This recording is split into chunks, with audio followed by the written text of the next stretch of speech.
Do you want to create aesthetic and eye-catching images on Instagram?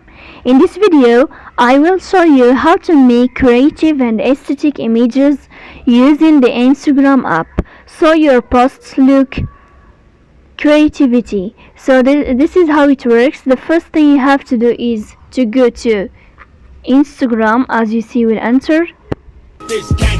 Then here in this window you will move to the sign of plus of your story, so you tap on your story here.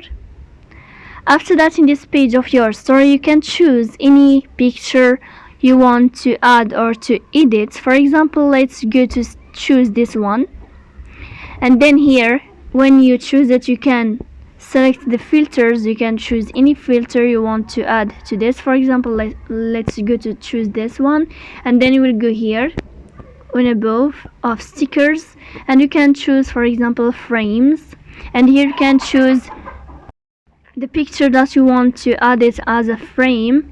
For example, let's try this, and then you can write anything you want here, like this, princess, and then you will go to done, and here you can add it in this way, and you can also add music or anything here. Then you can click to share it with your friends. So this is how it works. If you are enjoying watching this video, and if this video is helpful for you, don't forget to support us by like and subscribe.